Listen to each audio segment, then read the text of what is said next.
Shalom Bapak Ibu yang diberkati Tuhan, jumpa lagi dengan saya pada hari ini, Minggu tanggal 21 Februari 2021. Saya percaya Bapak Ibu di tengah pandemi COVID-19 atau COVID-19 atau penyakit coronavirus, saya percaya selama Bapak Ibu mengikuti prokes, bukan protes, prokes COVID-19, bukan protes COVID-19, tetapi prokes COVID-19. Dan saya percaya kita pasti dilindungi Tuhan, karena kita mengikuti aturan-aturan yang diterapkan oleh pemerintah bagi rakyat yang dicintainya. Saudaraku sekalian, mari saja kita mengambil Alkitab kita dan kita akan membacakannya di dalam Roma pasal yang pertama ayat yang ke-16. Roma pasal yang pertama ayat yang ke-16, Lembaga Alkitab Indonesia memberikan judul, Injil itu kekuatan Allah. Sebab aku mempunyai keyakinan yang kokoh dalam Injil. Karena Injil adalah kekuatan Allah yang menyelamatkan setiap orang yang percaya. Pertama-tama orang Yahudi, tetapi juga orang Yunani, dan saudara dan saya. Bapak Ibu Saudara sekalian yang diberkati Tuhan Yesus Kristus, Alkitab menceritakan pada kita, Alkitab menggambarkan, Alkitab memberikan informasi, Alkitab memastikan bahwa Injil itu adalah kekuatan Allah. Saya memberikan tema renungan saya pada hari ini adalah kabar baik, good news. Saudaraku sekalian yang diberkati Tuhan, oleh karena anugerah dan pertolongan Tuhan kita Yesus Kristus memberikan saudara dan saya kesempatan untuk mendengarkan Injil secara terbuka. Injil adalah kekuatan Allah. Injil memberikan konfirmasi pada saudara bahwa Injil itu adalah kekuatan Allah. Pada mulanya adalah firman, dan firman itu bersama-sama dengan Allah, dan firman itu adalah Allah sendiri. Alkitab berkata, saudaraku sekalian, yang pertama, kabar baik, good news. Tema renungan pada hari ini, yang pertama, Injil adalah kekuatan Allah. Injil berbicara tentang kekuatan Allah sendiri, yang menggambarkan bahwa Dia adalah pribadi yang sangat kokoh dan sangat kuat untuk menghancurkan segala kekuatan apa saja yang ada di dalam dunia ini, yang menabrak nilai-nilai yang berkaitan dengan Tuhan kita Yesus Kristus. Injil mengubah saudara, Injil mengubah saudara, Injil meyakinkan saudara bahwa di bawah kolong langit ini tidak ada nama lain yang olehnya kita dapat diselamatkan, hanya di dalam Injil Yesus Kristus. Injil memberikan gambaran kepada saudara bahwa adalah pribadi Yesus Kristus sendiri yang menyelamatkan saudara, yang membantu saudara, yang memberkati saudara, yang menolong saudara, yang melepaskan saudara dari cengkeraman apa saja yang mengganggu, yang membunuh, yang menghancurkan saudara dan saya, baik itu secara jiwa, baik itu secara roh, maupun secara badan atau tubuh saudara, batiniah saudara. Saya percaya Injil adalah kekuatan Allah yang mengubah kehidupan manusia.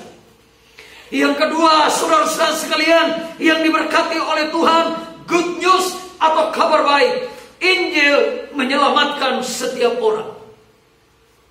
Saya tawarkan pada Bapak Ibu Saudara sekalian, bagi saudara yang mendengarkan renungan firman Tuhan, yang mendengarkan khotbah saya pada hari ini, saya menawarkan pada saudara bahwa Injil menyelamatkan hidup saudara, Injil menolong hidup saudara, Injil membantu hidup saudara. Dan kekuatan Injil mengubah saudara dari yang jahat menjadi yang benar, dari pembohong menjadi seorang yang jujur, dari seorang penakut jadi seorang pemberani, dari seorang yang kecut menjadi seorang pemberani di dalam Tuhan kita Yesus Kristus. Injil harus disebarkan, Injil harus disampaikan kepada semua orang, kepada seluruh orang. Amanat agung Tuhan Yesus, pergilah kamu ke seluruh dunia dan sampaikanlah kabar baik ini untuk menyelamatkan semua orang supaya semua orang yang percaya kepadanya tidak binasa, melainkan beroleh hidup yang kekal. Ada berapa banyak Bapak Ibu Saudara dan saya pada hari ini, saya tanpa berbicara panjang lebar, saya hanya berbicara singkat pendek terukur untuk menjawab tantangan kehidupan saudara, untuk membuat saudara dan saya terlepas, keluar dari cengkraman kuasa kegelapan dan roh-roh jahat. Mari angkat tangan Bapak Ibu Saudara sekalian yang butuh Tuhan pada hari ini. Percayalah dan yakinlah bahwa Injil adalah kekuatan Allah yang mengubah kehidupan saudara. Injil adalah yang menyelamatkan setiap orang, supaya setiap orang yang percaya kepadanya tidak binasa, melainkan beroleh hidup yang kekal. Bapa yang ada di dalam sorga, lihat tangan-tangan yang terangkat. Mereka datang dengan pergumulan masalah tantangan hidup. Ada yang masalah keluarga, masalah suami, masalah istri, masalah anak-anak, masalah mantu, masalah mertua, masalah cucu, masalah anak-anak, masalah sekolah, pendidikan, kuliah, masalah pekerjaan, masalah jodoh, masalah apa saja yang mereka hadapi dalam hidup ini. Injil adalah kekuatan Allah untuk mengubah segala sesuatu. Dan apabila mereka datang dengan sakit penyakit, mereka datang dengan darah tinggi, darah rendah, leukemia, migrain, asam urat, kanker, tumor, leukemia, Injil itulah yang menyelamatkan kami. Injil itulah yang melepaskan kami dari cengkraman kuasa kegelapan. Di dalam nama Bapa, Anak, dan Roh Kudus, kami terima mujizat pemulihan dari Tuhan kami, Yesus Kristus. Dalam nama Bapa, Anak, dan Roh Kudus, dalam nama Tuhan Yesus Kristus, kami menerima mujizat-Mu. Haleluya, haleluya, haleluya. Mari angkat lebih tinggi-tinggi tangan saudara dan terimalah berkat dari sorga. Tuhan memberkati engkau dan melindungi engkau. Tuhan menyinari engkau dengan wajahnya dan memberikan engkau kasih karunia. Tuhan menghadapkan wajahnya kepadamu dan memberikan engkau damai sejahtera. Di dalam nama Bapa, Anak, dan Roh Kudus, di dalam nama Tuhan Yesus Kristus yang akan datang kembali menjemput membawa kami semua masuk dalam kerajaan sorga kekal selama-lamanya. Haleluya, haleluya, haleluya.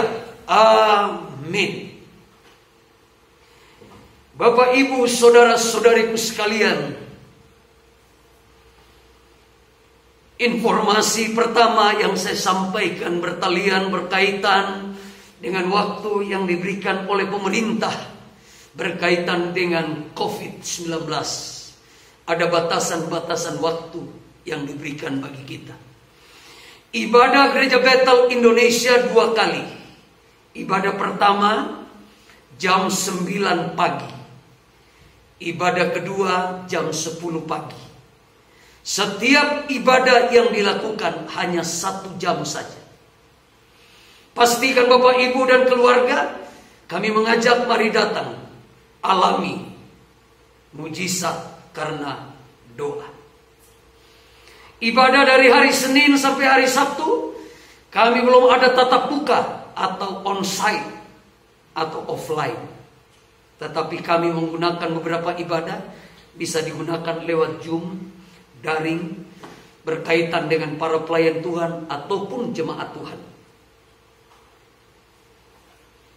Informasi yang kedua, di mana saja Bapak Ibu berada, saudara-saudariku sekalian, anak-anak Tuhan yang mencintai pelayanan pekerjaan Tuhan, Bapak Ibu bisa memberikan persembahan.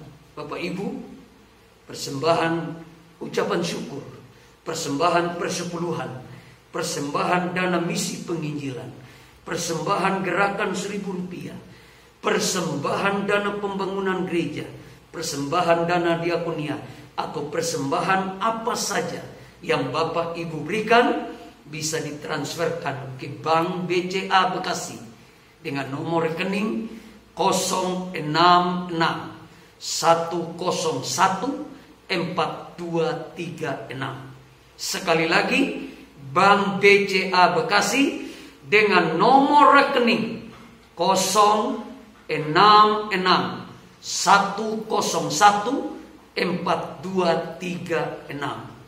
Seluruh persembahan Bapak, Ibu, saudara-saudariku sekalian, anak-anak Tuhan, saya berdoa supaya Tuhan Yesus memberkati Bapak, Ibu, saudara sekalian dengan berlimpah, limpah, limpah. Sampai jumpa dan Tuhan Yesus menolong kita.